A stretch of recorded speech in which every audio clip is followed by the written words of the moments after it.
everyone. Welcome to Overtime Hockey Talk. My name is Mark Paul. My co-host, Justin Baker, joining me a couple days post-trade deadline. As, we like to give it a couple days. That's our strategy. Give it a couple days after the deadline. Let the dust settle. Let the Dodanovs fall where they may.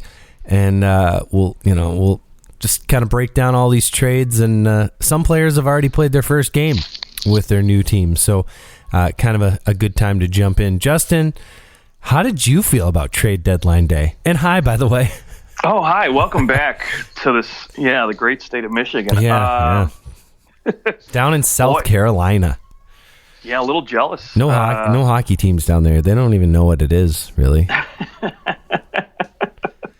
Yeah, trade deadline day was fun. I mean, unfortunately, I got stuck working, so I'm sitting here, TSN on the phone every couple minutes, the Twitter, just refreshing the screens and seeing what's going on. I felt like checking my phone so often, like some of those guys on TSN, where all you see is Darren Dreger just literally staring down at his BlackBerry the whole entire time. His BlackBerry, like he's just still has a BlackBerry. Of course. Yeah. This trade deadline, I mean, no shame in working on a Monday morning. I think that's pretty typical. It is funny that it's on a Monday. Wouldn't it be in the NHL's interest to make the trade deadline like Friday at 7 p.m.? So that like a spectacle, right? Yeah, and you tell teams like, hey, you need to start trade, like you can't trade anybody until like 3 p.m. I don't know, like make it a crazy event instead of just might as well a Monday. Let's make. I mean, think about for like TSN, who they don't own the rights to anything. They just like basically kind of piggyback off Sportsnet, and trade deadline is a huge day for their team. It's literally like one of their biggest days of the year is a random Monday in March, a Monday during the day. It's like, I mean, how many soccer moms are sitting around at home watching TSN or ESPN? Soccer moms, like tuned into trade deadline. I don't know. It just seems like it could be done a little better, in my opinion. But yeah, well, not only that too, but like I often forget, like, oh crap, 3 o'clock hits and you're still sitting around for a couple hours as deals trickle in. Sure. And then I forget, like, oh crap, there's hockey tonight. Like, there's other shit I got to pay attention to. Like, I want to sit here and break down these trades. I want to go on Cap Friendly and see what's going on. And yeah, give us the day off. Right. Give players the day off. Do all this other stuff. I mean, especially those players that have been sitting around, right? There might be guys like, for example, the Red Wings, right? My team I follow quite frequently. There were rumors flying around about Tyler Bertuzzi might be on the block. He might be moved. And you got to think, for a guy like that didn't end up getting moved, maybe he's sitting around panicking all day, looking at real estate like, what the frick? I'm going to have to sell my house now. All this other shit that's going through someone's mind sometimes is, 20-year-old kid. Sure. And then, I'm not getting dealt. I got to go play hockey tonight. And it's like, where the frick am I mentally? Oh, that was like Philip Forsberg. I mean, there was a lot of rumors about him getting dealt, and then he went out and got 5 points. Right. So he maybe that's just like a giant FU. Well, he rewarded the Predators in that sense. No, well, let's do this. Let's truck through trades. I know we're going to go through a few trades before trade deadline. It helps to frame the whole conversation anyways. But we haven't talked in a couple weeks, so we'll just kind of break down all the major deals. We're going to leave out some of the lesser deals. The players that are like beyond fourth line players, we'll just skip over those. But let's start March 14th when the Colorado Avalanche acquired Josh Manson from the Anaheim Ducks for Drew Hellison and a second-round pick in 2023. This trade by the Avalanche kind of seals the deal on their weakest part of their team, and that was their back end, yeah? Yeah, no, I agree. Yeah, I mean, you think about it, right outside of Cale Makar and Devin Taves, really they were lacking not only a little bit of, just defensiveness, but a little bit of grit too, right? And a guy like Josh Manson really brings the sandpaper. He really brings everything, and he still has that slight capability of, being that offensive guy too, right, for that second pairing. He can still bring a little bit of that. So really enjoyed that. And I mean, you look at his time in Anaheim, right? He was always a top four guy. He can log big minutes. And you even go back to 17-18, putting up 37 points. So that's not really out of the realm if he, when he has the right type of guys to play with, he can still produce. But he's not expected. He was a plus 34 that year. Crazy year there. So far, nothing doing with the Avalanche in terms of putting up a point. He hasn't put up a point in the 3 games he's played so far, but definitely just shores up that whole entire group. I mean, it gives them a lot of flexibility. You don't even technically have to put him in your top 4, although I think that's mainly where he'll find himself. But you can kind of shift him up and down and find a good fit for him as a right-handed D. Samuel Girard, he can play the right side. Makar does. Johnson does, and then you've got Manson. So you got 4 guys that can play the right side. Girard will probably play the left side for right now, but it does really help them come playoff time because it's almost a guarantee someone's going to get hurt. So someone just got hurt too, right? Last night. I mean, you look at what's his face, Ryan Murray. I think it was blocking a shot. He was in their top 4. I think he was playing left side with Manson last night, and he ends up going down. So thank goodness they got him because now they would have had. I mean, Ryan Murray's not exactly a top 4 standout, but he's a quality D man, and so now you've just really solidified the need to have a guy like Josh Manson back there. Right, exactly. The Avalanche also ship off long-time guy they drafted, Tyson Jost, for Nico Sturm with the Minnesota Wild. So Tyson Jost gets dealt finally. I mean, we've been talking about him getting dealt for 3 years. Right. Never has been able to put up the kind of numbers that his rookie season, 12 goals in 65 games, and you start to kind of get excited about a 19-year-old who's putting up those kinds of numbers, and he never had 12 goals again. So far this year, he's got 6 in 3 games with Minnesota. He's got an assist. So it's going to be, he's going to play in their bottom 6 and kind of does something a little different than what Nico Sturm does, where Nico Sturm, I think, is a little harder of a player. Tyson Jost gives you that speed. So I think Minnesota, it's a good deal for both teams because Minnesota, they kind of need that speed. And Colorado needs a little bit more of that hard-nosed play. And I think that it works better for both players because now Jost can potentially play up in the top 6, maybe top 9. And they don't. Nico Sturm, he's going to go and he's going to play on the 4th line for Colorado. So I think it kind of slots guys a little better as well. Yeah, and overall, I think from a Colorado perspective, right, their goal for that was to shed some cap money, and that's what they did. They saved 1.25 or 1.275 mil. So kudos. Yep. Save some cap money, and once this year's over, that's the kind of the party's going to begin for both of these teams. But Tyson Jost has another year left, and he's an RFA. So that's just money that Colorado doesn't have to worry about after this year, too. So I think all in all, a good trade for both teams. Probably Minnesota gets, they get the little bit of an edge because Tyson Jost will be there next year. Whereas Nico Sturm, I mean, he might resign with Colorado, but you got to give him a new contract. So yeah, Colorado made some moves later on. We'll get to those. Rangers acquire Frank Vetrano from the Florida Panthers for basically 4th round pick.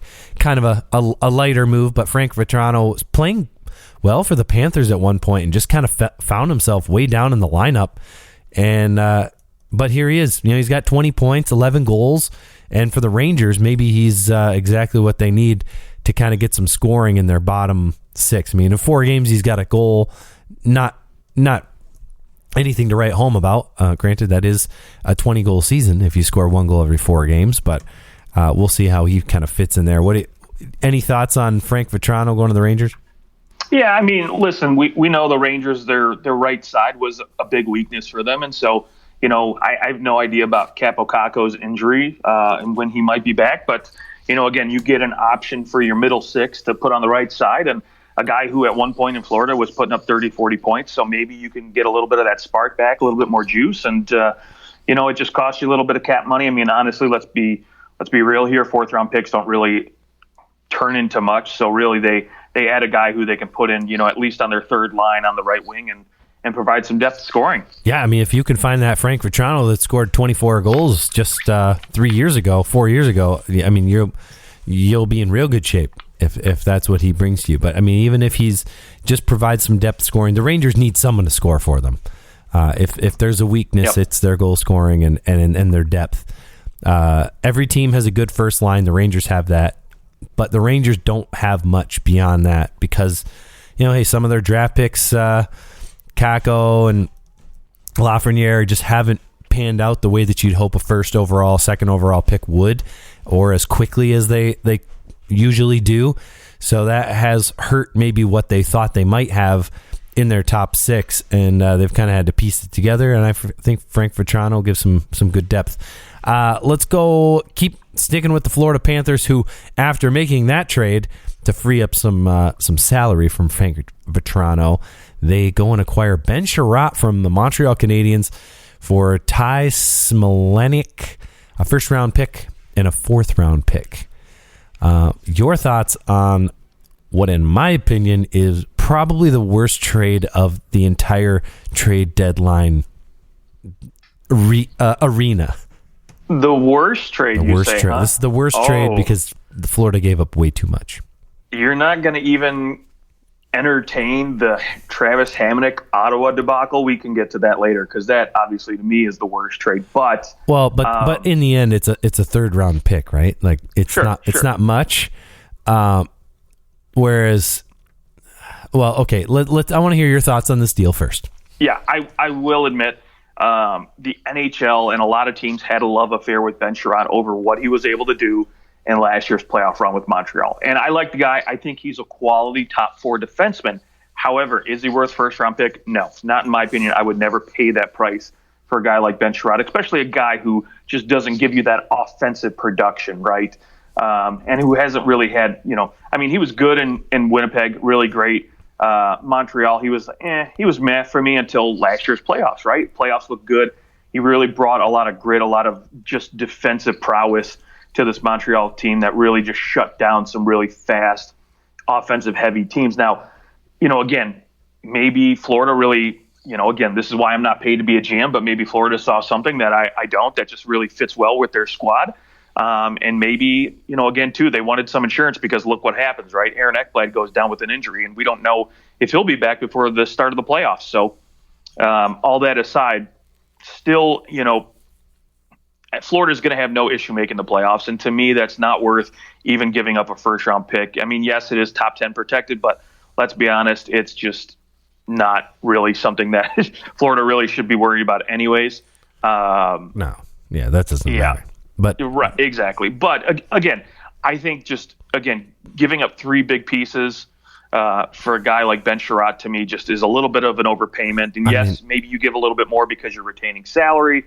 But again, I could see if they had given up a second-round pick for this, Ben Sherratt and the 4th and the prospect, I would have been fine with that. No issues. Yeah, I agree. I mean, when you look at his numbers, I mean, even everybody said, oh, he played so well in the playoffs. Like Montreal went on a run because of their really great defense. Like his possession numbers were horrible. Like 41.7 in a Corsi. I mean, in the playoffs. Now I know that playoffs is a harder time of year to play, but I mean, then you look at what he's done this season. 42.3 last season. He was at a 46.7 in the regular season for possession. But I mean, he's not shown his underlying numbers do not warrant what they gave up. And hey, if they go win the Stanley Cup, nobody cares. Exactly. Nobody cares at all. But why, in my mind, why wouldn't you have gone out and paid this for, Mark Giordano? Mark Giordano he goes to the Leafs for a second round pick, 2 seconds, and a third, which is much more reasonable. And I think he's a better defenseman. Oh, and they get Colin Blackwell in that deal. So really it was like probably more like he went for 2 seconds, right? Right. No, I agree. And I think the issue was obviously when it comes to a guy like Giordano, right, the salary cap, right, that the hit that he's going to bring with him.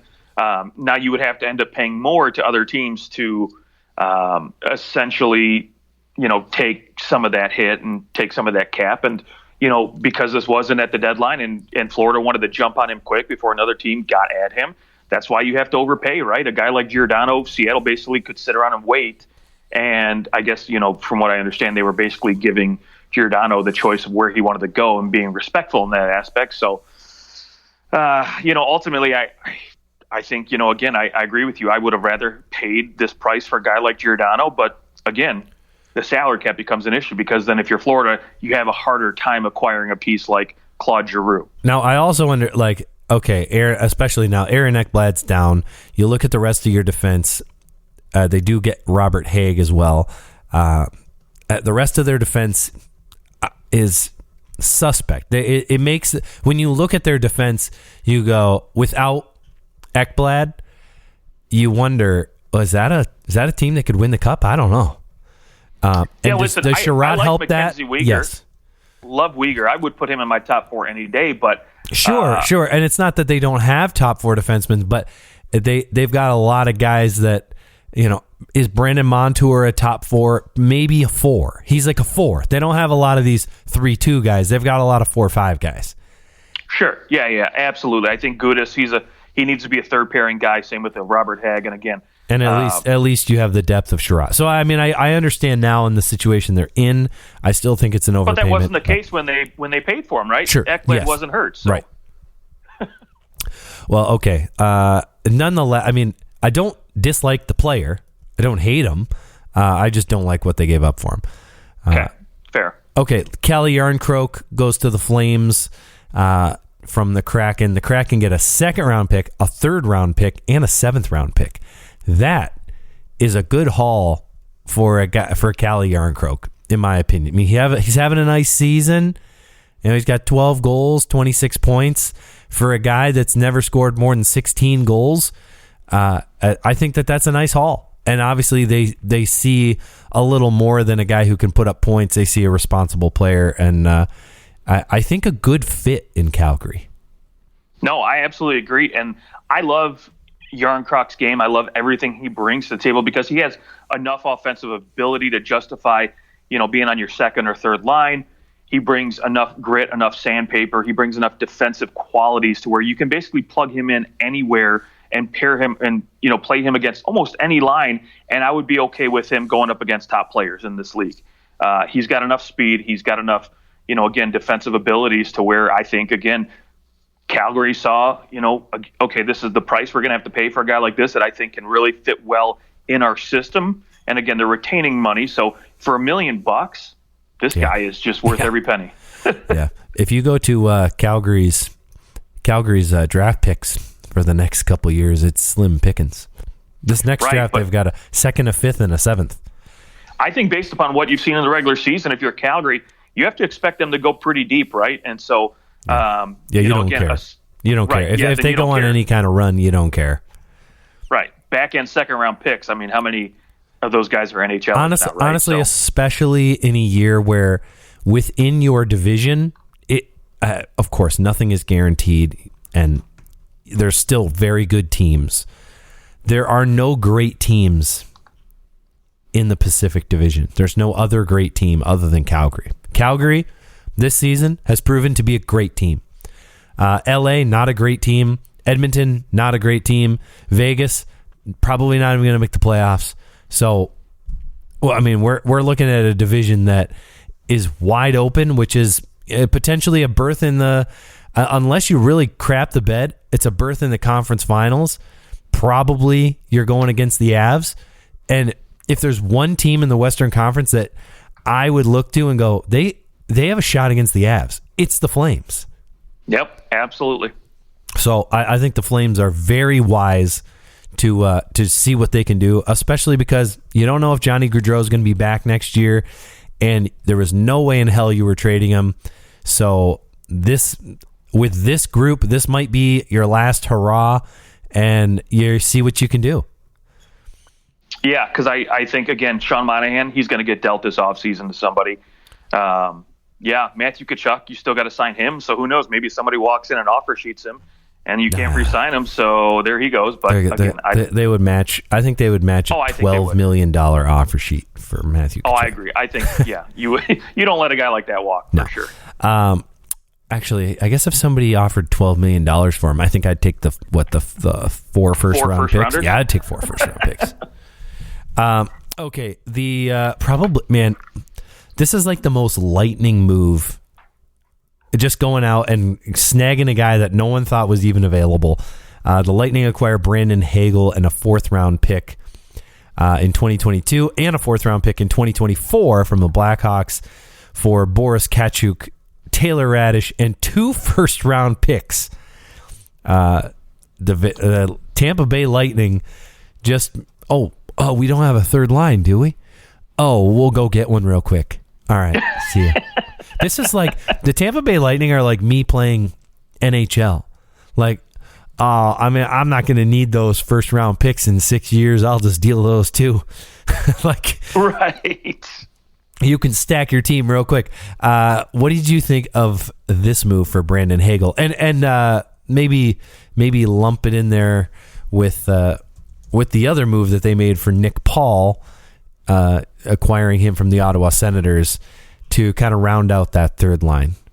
Yeah, let's talk about that third line, right? Again, he brings in, a guy like Gaudreau last year, deals the picks, and then says, oh, you know what, hey, again, you and I were talking about this team and what they might add, and of course my thought is they don't have cap space. Who are they going to bring in that could possibly fill in a third line? But they go out and get a guy that's $1.5 million against your cap for the next 2 years after this season. And all it costs you is 2 first-round picks that essentially, again, if you're Tampa Bay, you're expecting to go deep again. So they're glorified second-round picks at this point. Yeah, the guy's got 20 goals. I know, and that's the thing. He scores freaking goals. So now you have a guy, too, not only that you can plug in on your third line this year, but, guess what? Andre Palat's not going to be re-signed after this season. So now we have a guy we can slide into our top 6 next year. No problem. And he's only costing us $1.5 million. And then you have the money that you lose from Palat to go sign anyone else. Yeah. Right. Well, I mean, that money's going to go towards some raises for a couple guys. But, again, Nick Paul was a great, fantastic ad. This is a guy who can not only take draws in the center position, but plays the wing as well. So now you've got a guy you can basically plug in anywhere. He plays the penalty kill very, very well. He's smart, doesn't make a lot of defensive mistakes, and he can chip in a little bit offensively, which is basically what you need on that third line. So, right now they've got Nick Paul and Russ Colton on the wing with Cirelli in the middle on that third line. Like Anthony Cirelli was killing it on that second line, but man, just the rich get richer is all I'm going to say. Yeah, they went from a team that, was in a collection of teams who could be favorites for the Cup. I mean, I don't know how they're not the favorite for the Cup now. Truly, I don't care what Colorado is flashing right now. Tampa Bay's done it twice, and they somehow find a way to make it they're still hungry. It's clear. It's like an organizational from the top down. They are still hungry. They're trying to win their 3rd straight Cup. They'd be the first team to do it since the New York Islanders in the early 1980s. It's something that in professional sports today, it does not happen. No teams are winning 3 years in a row. Barely anyone wins 2 years in a row. Right. So, even when the Wings, the Avs, the Devils were just running the Cups in the 90s and early 2000s, they couldn't do it. Right. I mean, of course, the goal isn't just to be contenders for 2 years. I mean, those teams kind of traded things off for a while, but the fact that they have a very good shot at winning 3 in a row, you got to take it. No one's gonna go, you shouldn't have traded those. You should have waited and seen if you could. No, you got to go for this now. Your best players are in the prime of their career. It's time to roll, because you know what? Next year, this might not be this. Your team might not look like this.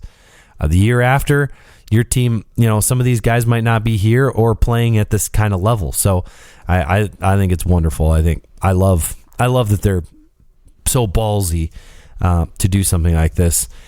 It's every organization around the league should be looking at how Tampa Bay does things and figure out what they do and emulate it, because it's fantastic. Okay, let's Wild acquire Delorier from the Anaheim Ducks for a third-round pick. He actually scored in his first game. The only player acquired to do so. No, actually, Oscar Sundqvist did it last night for the Red Wings. Sundqvist. I didn't realize he scored for that. No, got an empty netter. That's all right. Okay, there you go. All right, fine. He's the only player to score on a goalie. There you go. One of the bigger moves of the day, the Boston Bruins acquire Hampus Lindholm.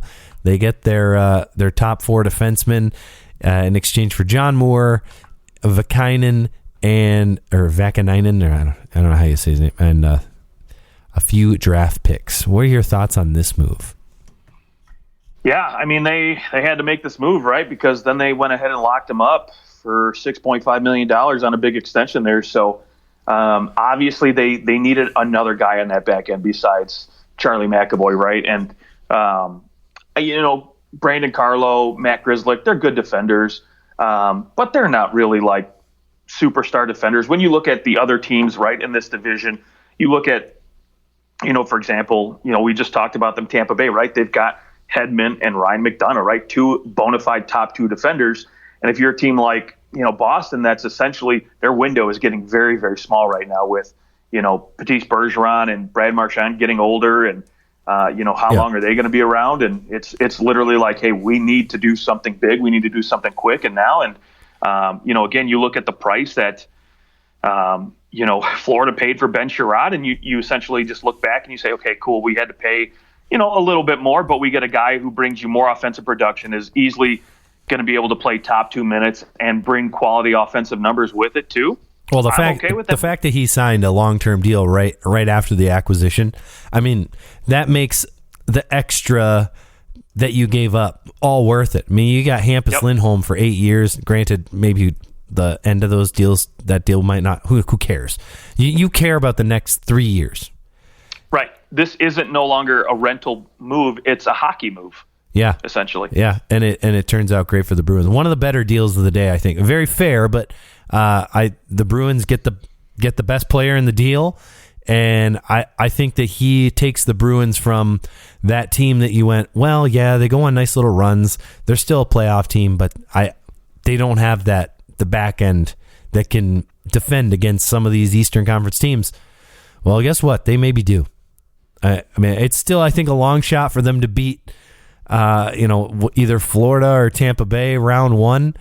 But also maybe they just catch the Leafs, but then they still have to. It doesn't matter, because let's say they catch the Leafs, they're still going to play Tampa Bay, or they're still going to play Toronto. They're going to play someone it's not going to be fun to play them, and that's the hard part about this division. It's so freaking top heavy. It's unbelievable. You look at the fourth place team, 83 points. The fifth place team with 59. Whereas in the Central, you've got 78 and 73. And in the Pacific, you got 72 and 68. And in the Metro, 80 and 67. So the Metro is a little farther, but 24 points separate fourth and fifth?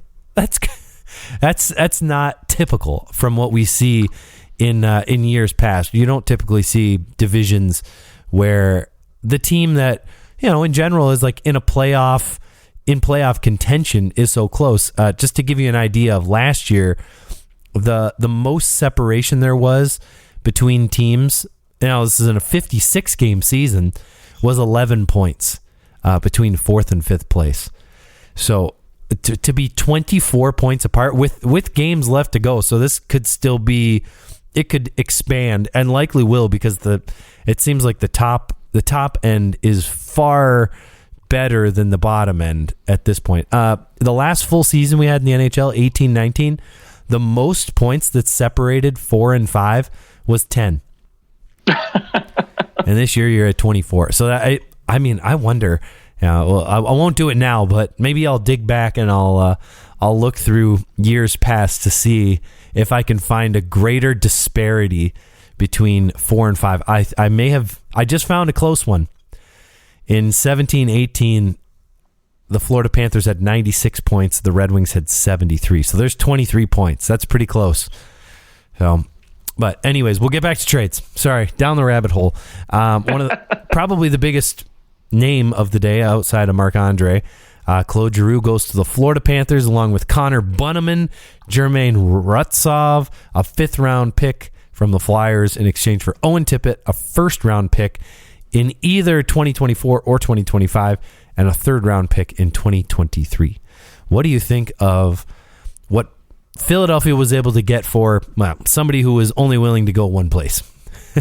Yeah, that's the thing, right? So you don't get much choice over trying to negotiate a bigger return. So the fact that they were able to get a 1st-round pick, again, even though it is a 2024, so you miss out on that loaded 23 draft, but and you get a prospect in Owen Tippett, who I don't know if he's still considered a prospect. He's just at this point at 23, you got to say, okay, either he's an NHL player or he's not, and I don't know. I think he's right there. He's in the middle. He's a good 3rd, 4th line guy, right? Brings a little bit of grit. So you get a guy who can still be a roster player.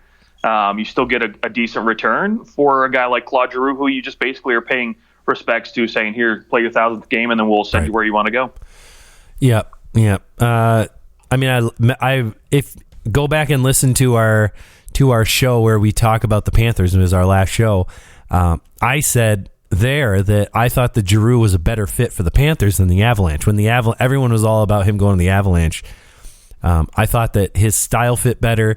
It reminded me of Jaromir Jagr, a little bit slow. I mean, obviously Giroux has far better wheels than Jagr had at the end there, but a little more cerebral of a player, more of a positional kind of guy now. And I think when you put him with other really effective defensive forwards, like potentially he'll play with Barkov and Huberdeau, and you can put Giroux with anybody you want. I think he just fits stylistically so well with the Panthers. I think it's going to be fun.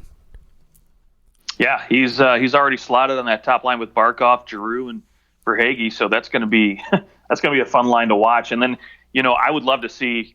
You talk about the perfect line, right, in Boston when they had Pasta, Marchand, and Bergeron playing together. I'd like to see what it's like when you put Huberdeau, Barkov. You love calling him Huberdeau. I do. It's just it's one of my favorite things that you say, Huberdeau. Dude, so good. But I would love to see those 3 guys play on the same line at least for a few shifts and just see what kind of damage. I'm sure that power play is coming out at some point. Yeah. It's gotta. You got to think. The power play already. I'm looking at it on Daily Faceoff where they put their lines out, right, because of Ekblad's injury. Right now, their first power play unit is Sam Reinhart, Barkov at center, Anthony Duclair up front, and then on the back end they've got Huberdeau and Giroux. So 5 forwards. I can't wait. I love it. By the way, just about half an hour ago, Evgeny Dadonov's trade to the Ducks was officially voided. Oh boy! It has been concluded that he could not be traded, and his limited no trade clause had not been complied with. So he is still a Golden Knight. Ain't that a shame? Now, how awkward is that going to be to walk into that locker room? Ooh, I don't know. You're like, sorry, we didn't want you here, but yeah, I mean, he's gonna have. I mean, other thing is they can't activate anybody anymore. They can't activate Martinez. I know. I kind of love it because the Vegas Golden Knights, the way that they run their organization, like they've shown their hand too many times now. They are a bunch of D-bags. They are a bunch of assholes. Like they trade this guy and they go, "Oh, sweet, he forgot to turn in his no trade clause. We're just gonna come over." They don't even care. That what in my mind? How are you not? I don't know. Something. Hey, we're gonna be trading your guy to this team. Well, we had a no trade clause. No. We're ignoring that. At least they could have gone to capfriendly.com and found the no trade clause on there. Well, right? I mean, it's not that they knew about that, but they thought that he didn't submit his list in time. So that's what they thought, that, oh, we can trade him because he didn't submit his list. But they never were like, hey, by the way, you never submitted your list, so we do have the ability to trade you wherever we want. We wanted to let you know you did fail to produce this list. No, they just go, well, no, yeah, we traded you because you didn't produce the list, so see ya. Like, they are, and what they did to Marc-Andre Fleury, they are a bunch of dicks. Yeah, I will say they only care about winning. They don't care about the people in the organization. And I say, fuck them. Well, you know what? It's going to be a bigger FU when they don't make the playoffs this year, right? They won't make the playoffs. No, at this rate, they won't. But so here's the other thing, too, that's going to come from all this is now you're going to get the NHL in this offseason. I think they're going to look, long and hard at the way teams manage their long-term IR because, again, we had, Tampa Bay, people were kind of raising an eyebrow to Kucherov, the way they were running things. And now you're essentially having the same thing with Mark Stone in Vegas and Alec Martinez, like how all that shit is going down. Now the NHL is going to really look at it and be like, okay, well, now we need to, maybe tweak things the way teams can, use their LTIR, maybe so they don't get away with shit like this. No, who cares? Let them get away with it because it's screwing them over. They deserve everything they're getting right now. But had they been able to trade Dadonov and then they make the playoffs, then everybody would be up in arms like they fucked everybody, but I mean, the Blackhawks did that. The Lightning did that. Other teams have done it too. But I don't think that it's not that he's hurt. But if it were the playoffs, would he play? Yes. And I don't know that you can say that it's fair to say, well, if everything's on the line, you might play, but when it's a regular season, you might not. There is a difference. I mean, there's a reason why. Patrice Bergeron, remember he was playing with like broken ribs. No way is he's not. Yeah, punctured lung. That's right. No way are you playing with a punctured lung in the regular season. No, right? You're not. But it's the playoffs, so you do. So there is a certain level of like, well, we're gonna let this guy actually try to get healthy in the regular season, and we'll bring him back for the playoffs. And it, in some ways, is legit, especially because if it was your team, you'd have no problem with it. Oh, of course not. Yeah. So I don't have a big issue with it, especially because it is biting them so hard in the ass right now. It is so wonderful. I like the Tampa Bay Lightning did it. I don't really care. I thought it was pretty creative and like a good use of space. But the Tampa Bay Lightning do not have a douchey organization. The Vegas Golden Knights are a bunch of maybe not all of, not everyone that works for them, but the people at the top, and they are just, it's so over the top. Don't give a crap about the people. They care about winning. And you want your team to put winning as a very high priority. Remember how human beings are the reason that you win.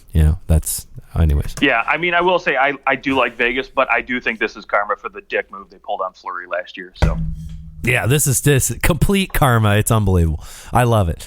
Okay, we'll hit a couple of these. Well, okay, you wanted to talk Travis Hamonic, third round pick to the Canucks or to the Senators. Didn't need to talk about it, but I mean, to me, we don't need to talk about it. Okay, no, this is the worst deal of the deadline. I mean, by far, just because again, if you're Ottawa, right? If this is the guy you want, and you have a team like Vancouver that needs to dump him because they need to get rid of that contract, they need to make space.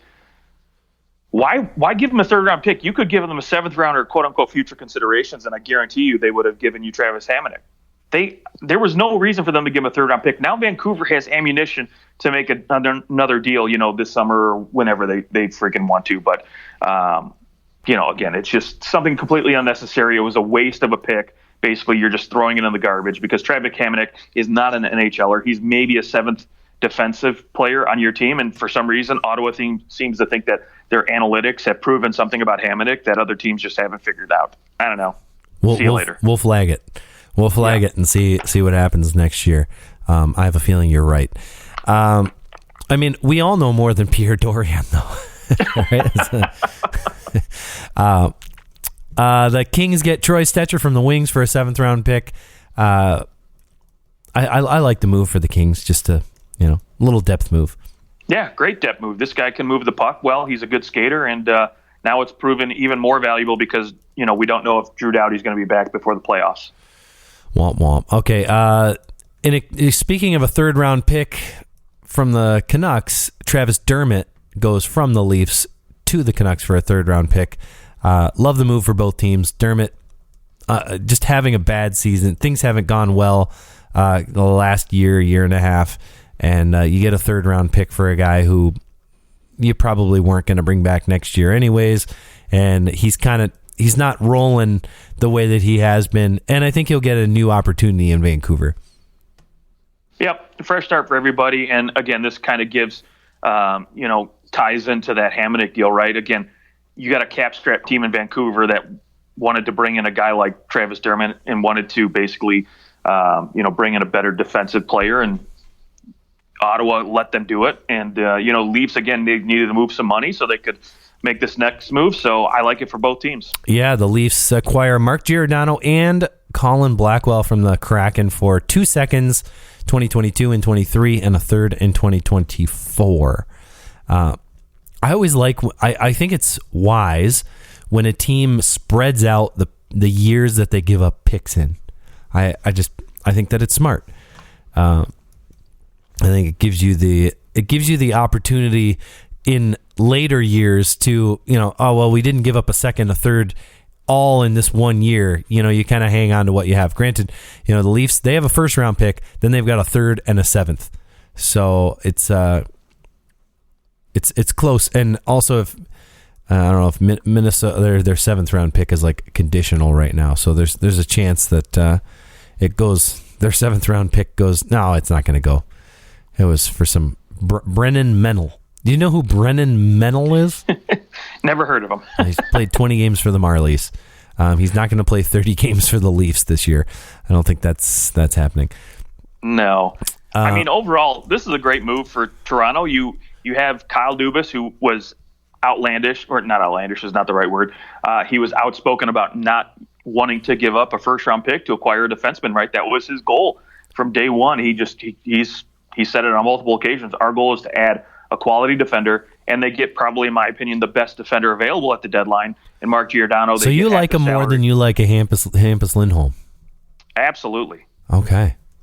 Yeah, at least for the deadline, right? For now, for this playoff run, the end of the season, I like Mark Giordano much better than I would a Hampus Lindholm. Now, long term, Hampus Lindholm, is the better move, but again, considering what the Leafs had to pay for Mark Giordano, he was clearly bad. The better. Yeah, it was great. Well, and you get Colin Blackwell. I mean, he's on pace for about 20 goals this year. He's having a nice year. I think it's a great move bringing him in. He's a hard-nosed guy. You're just getting depth down the lineup, which is what really the Leafs needed a defenseman, and they really needed some depth. Because, like a Wayne Simmons, Jason Spezza, these guys, they're not playing as well. And I think down the stretch, just needed to kind of give a little bit of a boost to that bottom six. So he allows the Leafs to do a lot, especially down the stretch. I think come playoff time, you're going to see Spezza kind of perk back up. Wayne Simmons, he's going to perk back up. I'm not worried about these guys come playoff time, but right now, as the regular season kind of hums along, they're not going to miss the playoffs. In reality, in their last, the Leafs last, there's 20 games left in the season. If they win 7 of those 20, they're going to make the playoffs. Even if they'd be hard pressed, even if they, it's going to be really, really tough to miss the playoffs. Columbus at 67 points is the next threat. I'm just using 96 points as my gauge, because that's usually where you need to be. So the Islanders, the Blue Jackets need 30 points. So they need 15 wins in their next 18 games. Do you think that's going to happen? No, it's not. So as long as I think you get to 96 points, they're in the playoffs. That's 7 wins in the next 20 games. You're not worried about that. You just want to figure out your goalie situation and get your older guys rested. Start benching Jason Spetz every other game. You don't need him right now, and get the rest of your team healthy and going. I think that right. should be priority. Get Muzzin back. Get Sandin back.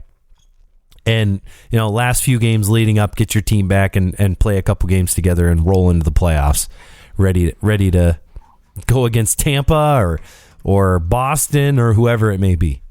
Yeah, and that's the thing, right? Colin Blackwell gives you the ability to rest guys like Jason Spezza and Simmons so you have them fresh for the playoffs. Exactly. Okay, Nick. We already talked Nick Paul. Let's go to Mason Appleton goes back to the Jets. Good for them. They're kind of in a weird limbo spot. I think they can make the playoffs. I don't see it happening still, but they get Mason Appleton back after they trade Andrew Kopp to the New York Rangers for where did it go? It just went away. Oh my gosh. There it is. And a 6th round pick for Morgan Barron, 2 conditional 2nd round picks, which could become a 1st round pick, and then a 5th round pick. So, yeah, what did you think of what the Jets did? Goodness. Listen, I like the moves. I think the Jets still have a slim chance at making the playoffs here. They're not completely out of the woods yet because Vegas is going to let everybody else jump them at this point. So, hey, if Dallas can keep it up, good on them. I don't think Nashville's going anywhere, so it's going to be tough. But overall, I think, for one, Mason Appleton, he's a guy that I think the Jets really like, and they don't have to give up much to get him back. So kudos on them. Andrew Kopp, he's a guy that I think, ultimately the Jets would have really loved to have kept around. But, I think, it probably wasn't going to happen long term, I think, for them. I think they really just needed to move on. They needed to get something back for a guy like that. And getting a couple 2nd round picks is great. And you get, a prospect. Now, granted, I know nothing about this prospect, so I really can't speak on if, he's a quality A prospect or not. But, again, Andrew Kopp is a guy that, can essentially go in and play some good middle 6 minutes. He can give you scoring. He can give you good defensive play. And so, he's a guy you can plug in almost anywhere and play in almost any situation. So good on the Rangers here for acquiring a piece that I think is going to be very, very valuable for them in their deep playoff run, because I think the Rangers are going to contest now that they have some really good pieces here. They addressed their right wing issue a little bit with Vertrano, and they added some depth for that third line there. So the Rangers are poised to make a run. We'll see if they can do it on the, basically on the shoulders of Shesterkin. But for the Jets, though, they got some good pieces back in return. So yeah, just Morgan Barron. He did play 13 games for the Rangers, had 1 helper, a 15-point year in the AHL for the Hartford Wolfpack, and he'll play for the Manitoba Moose in the AHL right now. 23 years old, and he's a big boy, 6'4", 220, plays center and can play the wing. So 6th round pick in 2017. So somebody that I'm sure that the Jets would love to be able to slot kind of in their bottom 6 somewhere as he continues to develop. So kind of a, there's a chance he could play in the NHL. Is he going to be a top 6 guy? No, but a depth guy for the Jets in the future. Yeah, and let's not forget too that if Andrew Kopp plays 50% of their games and the Rangers go 2 rounds, it turns into first round turns pick. into a first rounder. So not a bad haul for a guy that's a middle 6 player. No, not at all. And I think probably better than a middle 6. He's making himself a top six player now at this point. In the way that he plays, a good defensive guy, kill penalties and that. So. Yep. I liked Marcus Johansson going back to the Washington Capitals. Not a hugely significant move, but I do like some depth for the Capitals there. Capo Kakinen goes from the Wild to the Sharks for defenseman Jacob Middleton. I like this move by the Wild as it's coupled with bringing Marc-Andre Fleury to the Blackhawks for a conditional first-round pick. I believe the condition they have to win 2 rounds. Otherwise, it's a second-round pick. Yep. Yeah, I love both these moves for every team, really. I mean, right? San Jose, they really don't have any long-term solutions in that. And Capo Kakkonen may or may not be that. He's 25, so you'll find out in the next year or two if he is going to be a starter for the next 5-6 years for you or not. Jacob Middleton is going to be a solid 4-5 defenseman for Minnesota, so really you get a decent return at a cap hit that's next to nothing for you, so that's fantastic. And, of course, the big prize you get to because of that move, you open up a goaltending spot for the Flower, who waived his no-trade clause to go to Minnesota because he apparently seems to think that they're going to go deep. And I don't really disagree with you. If he gets on fire, man, Minnesota could really make some noise because they like to grind. They like to play heavy and hard, and they got couple pieces in there that can really, bring that offensive prowess too. So this will be a fun team to watch with Marc-Andre Fleury back there. Yeah, they've got what looks like a playoff team, like a team that could just. They kind of remind me a little bit of the New York Islanders. A good system, a lot of guys who can play defensive, like responsible defensively, and some tough nose. Like that third line is just monstrous. They play a good defensive game. There's really, outside of Kirill Kaprizov, there's really no like, man, is that guy a superstar? They don't have those type of guys. Kaprizov is, but they've got a lot of really good players, really like, and some bordering on great. But they're getting everything they can from the guys that they have, and frankly, they better do that because next year, you've got what. $12.7 million on the books for Parise and Suter. Yep. And then the following year, almost 14.6, and 14.6 the following year after that. So, essentially the next 2 years, let's say the cap, even if the cap goes up to like $83 million, the Wild are working on a $68 million cap the next 3 years. That's going to be tough. That's going to be really tough to have a really competitive team, in my opinion. So now's your time. You better win. Yeah, especially because if you don't win, right, now the fans are going to be looking at you and saying, okay, why'd you create this giant cap hit of dead money here, and we need to add a top six centerman, right, or a superstar winger to score some goals, but now we don't have the money to do it, right? So yeah, it's weird that nobody. They could have eaten half the salary and traded those guys. I don't know. You would have thought there was a different solution, but probably not. Okay, yeah. But anyways, the Minnesota Wild, definitely one of the teams that, there's good teams that make good moves. Like the Colorado Avalanche made some good moves. They improved their team. They filled some holes, and they were a good team, and they remain a good team. They filled in some depth. The Minnesota Wild, though, I think that they made themselves significantly better with this move, just because of the swagger that MAF brings to the table. And not only that, too, but now you play a lot more confident hockey, right, behind a guy like that. When you're playing in front of him, you're just thinking, okay, cool. You know what? If we make a mistake, he's got our back. This is a top 10 goaltender, a Vezina winner from last year. When's the last time the Minnesota Wild had a player with this kind of clout? I don't think they ever have. Marc-Andre Fleury, has there ever been a Hall of Fame player come through Minnesota? They've had really good players. Marian Gaborik was fantastic. Suter, Parise, really great players. I don't think they're Hall of Famers. Maybe that's like Danny Heatley or... He's not a Hall of Famer, though. No. He may be the biggest name to ever play for the Minnesota Wild. Yeah, really outside of Ryan Suter, I think he was, Ryan Suter to me is probably going to be a Hall of Famer. You maybe, think so? But maybe. He's never won a Norris Trophy. No, but again, I completely agree with you. I think, again, when you look at the accolades, the Stanley Cups that Marc-Andre brings with you, again, there's been no one like him and that organization before. Yeah.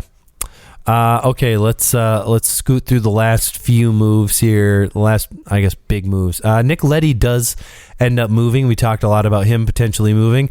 And, of course, as you mentioned earlier, Oscar Sundqvist, one of the pieces coming back as he gets a goal in his first game, along with Jacob Wallman, who I like, and a second-round pick. What did you think of this move for your Red Wings? Yeah, like the addition of Jake Wallman and a second-round pick for a guy like Dick Leddy.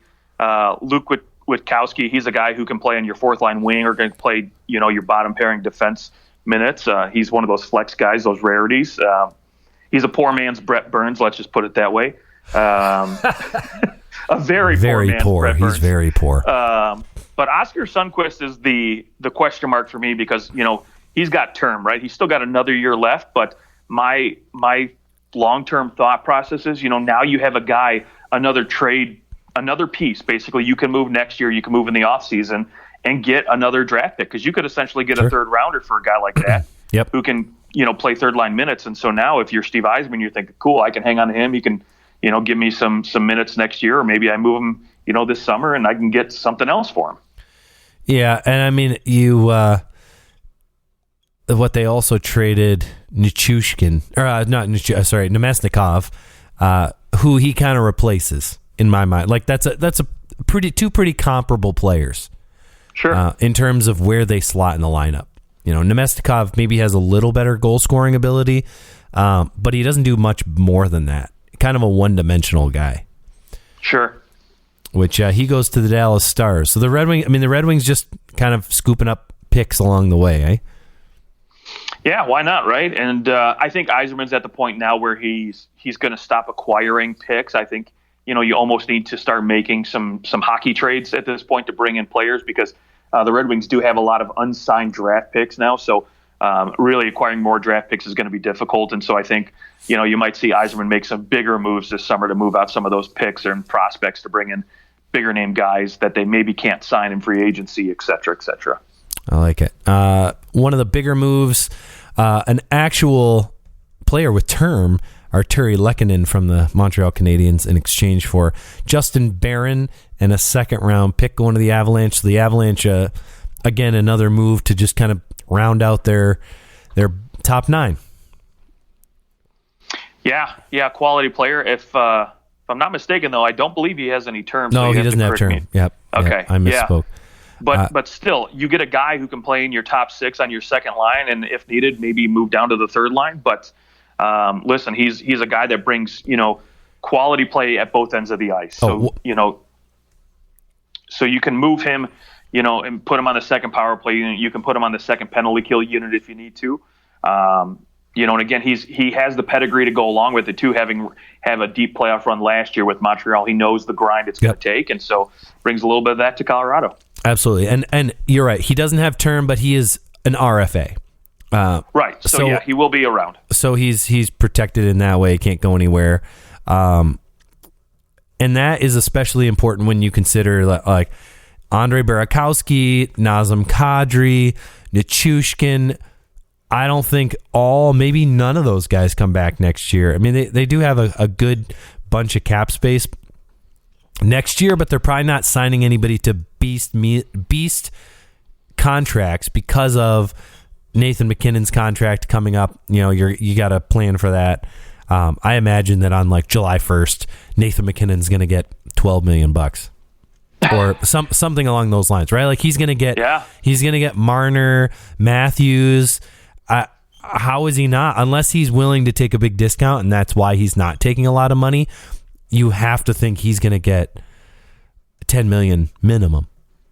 Oh yeah, I mean, yeah. If he takes a discount, it'll be $10 million, right? But I think he's probably a $12 million guy. He's going to want to say, hey, you know what? I want more than Panarin, but obviously, Colorado has that chip to say, you're not. I mean, in their mind, they're never going to say you're not as good as McKinnon, but let's be real. He's no, I'm sorry, not McKinnon. He's no McDavid. So, there's that chip for them to still play, I guess, in the back of their pocket. But I mean, McDavid at the same time, you think like, well, McDavid was signed several years ago. Sure. So there also is that, he was signed, he signed an 8-year deal and he's in the 5th year of it. So he's halfway through that deal. I mean, if you think about what $12.5 million was worth 4 years ago, the way that inflation has gone, it's significantly less. I mean, to you and me, it doesn't matter. Right. I'll take 10. I'll take 12. I'll take the hit. But yeah, I guess it depends on how badly they can convince them to say, hey, we need to save some money so we can replace Najim Kadri or get him re-signed, right? So Yeah. that's the bargain right there, because, again, maybe they can move Eric Johnson's contract this offseason and free up some money that way, but it's still going to be difficult. How many times has Andrew Hammond been dealt at the deadline? I know. I can't remember if he came out and said it or if someone just, literally was talking to him, and he's just like, man, you know what? I wanted to stay in one place for a whole season. That's what he basically said. Jeez. Yeah, it's got to be rough on those guys. I also, side note for the Avalanche, I know he's kind of like a bottom fourth line guy, but I love Andrew Cogliano coming over and maybe get a little bit of a resurgence here for one more run for Andrew Cogliano. I think if the Avalanche win the Cup, I think Cogliano probably just calls it quits. Yeah, and I like him too, and he's a bottom line guy, but he brings good penalty kill ability to this team and leadership. And let's face it, Colorado does not have a great penalty kill right now. So if they can add a little, sandpaper piece to go back there and help, shore that up a little bit, then kudos to them. Oilers get Brett Kulak from the Montreal Canadiens for a prospect, a conditional second, and a 7th round pick. Oilers kind of shore up their defense a little bit. Do their last little move. Yeah, everybody was expecting the goaltender, right, to be addressed. Clearly wasn't, but now they get a guy who, got a little bit of time last year in with the Montreal playoff run that they had, and so we'll see. I mean, it never hurts to add defensive depth, right? No, absolutely not. And they need it. Yeah. The Penguins get Ricard Raquel in what I felt like was the Hagelin deal. Like he's that guy for the Pittsburgh Penguins potentially. That he has the potential to score more. He's done it before. Let's see if he can do it for us. Yeah, I agree. I think, if you can plug him in with, Gino or Sidney Crosby, I mean, I don't think he'll play with Crosby because, he's looking good with Gensel and Rutz on his wings. But, if you can put him with Gino and get him going that way, I mean, heck, there's no reason why he probably couldn't be a 40-point player again. So, it'll take a few games to get him acclimated. But, if anything, I think they get a steal of a guy here, who really who can bring a lot of offensive power, and he's still fast. He's still responsible enough. So we'll see what happens with that.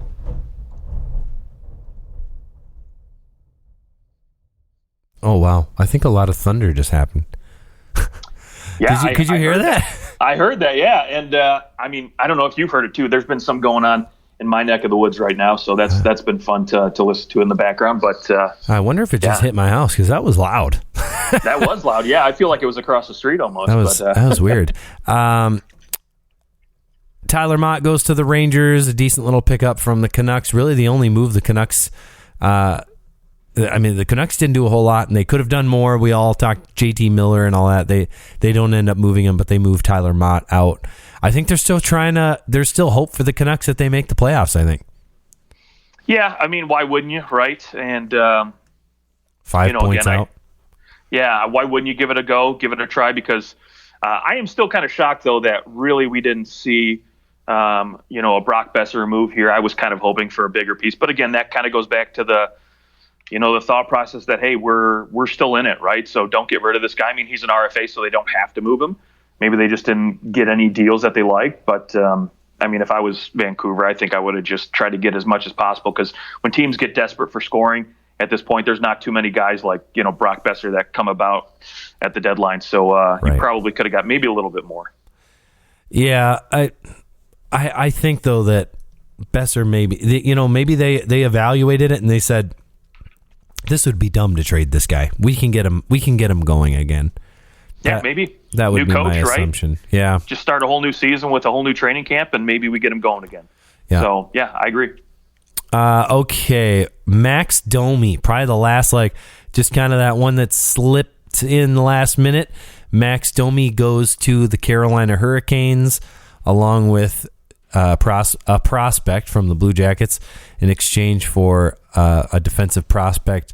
Florida Panthers get Igor Korshkov and a 6th round pick in 2022. Your thoughts on really just Max Domi going to the Hurricanes?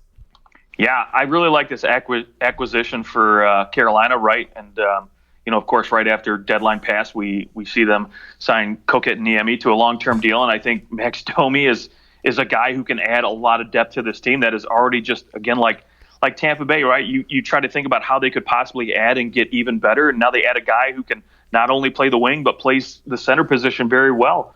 He's not the world's greatest faceoff guy, and I mean, let's be honest, they've got plenty of guys who can take faceoffs in Carolina. There's no shortage of Jordan Stahls and Ahos that can win you draws. So now you've just got another guy, more depth, right? In case anybody gets hurt, he can literally slide anywhere, top line minutes. He can play third line minutes.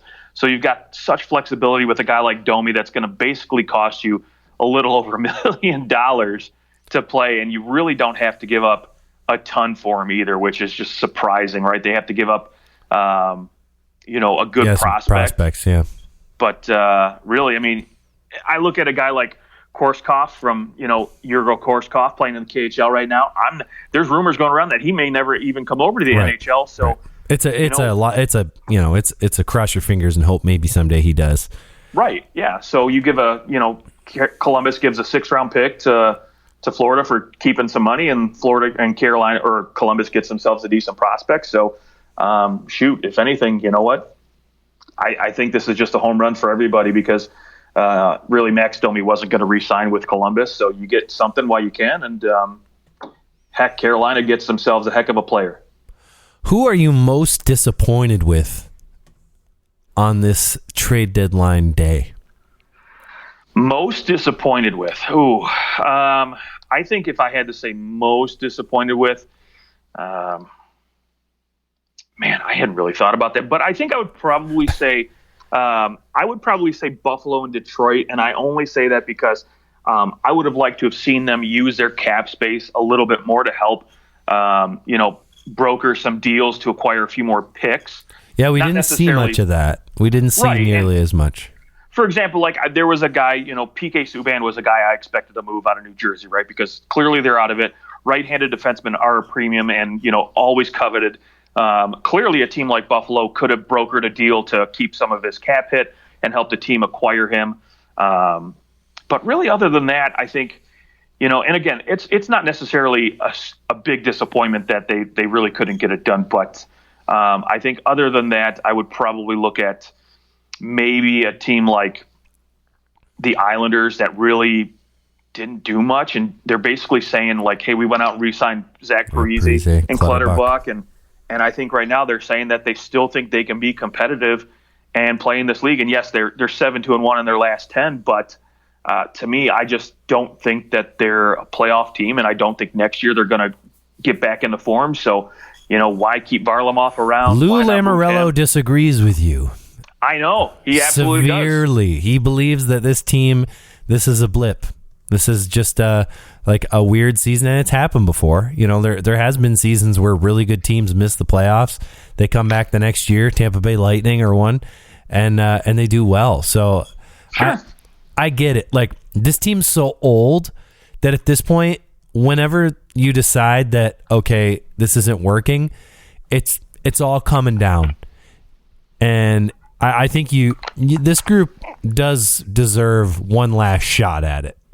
Based on what they've done the last 2 years, going to the Final Four, I think they deserve one more shot. I think, and in the off season, they'll probably make some adjustments, some moves, and I think you'll see maybe one of these guys that they've got signed to a long-term deal. Maybe one of them moves just to, kind of shake things up a bit. But I think they're going to give it one more shot.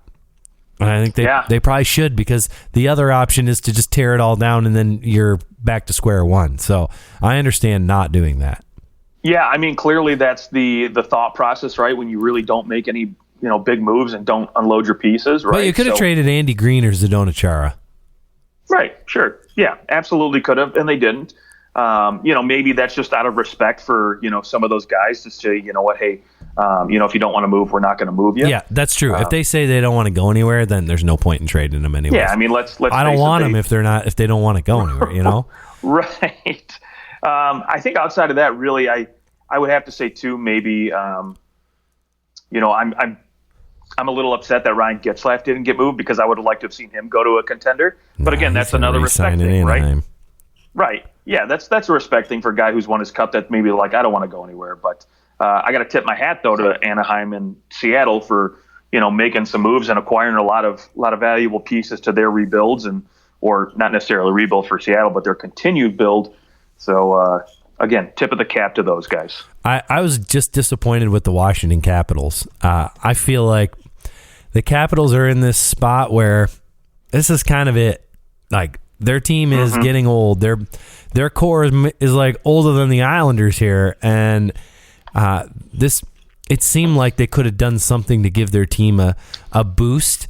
And I understand that they're like everyone. You don't have a lot of cap space and yada yada. I think they're the things that like the Tampa Bay Lightning have figured out to do. I mean, maybe there was just someone that you could have moved. You could have moved a Lars Eller and brought in someone else. Just Eller's not having the best season.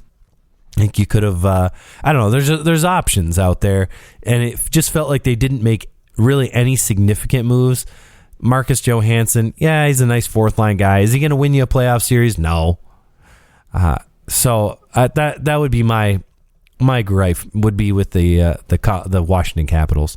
I didn't feel like they did enough to kind of give this group one last shot at a cup run. Okay, yeah, no, I don't disagree with you at all. For sure, they definitely. I would have liked to have seen a big splash too, for sure. All right, well, there is our trade deadline recap show. You can find us on Twitter at OT Hockey Talk. Now, Justin, we just get to watch hockey. I love it. And we'll let the rumors begin to fly in like a month when half the league is out of the playoffs. Beautiful. All right. Well, we hope you guys have a good rest of your week, and we'll talk to you guys soon.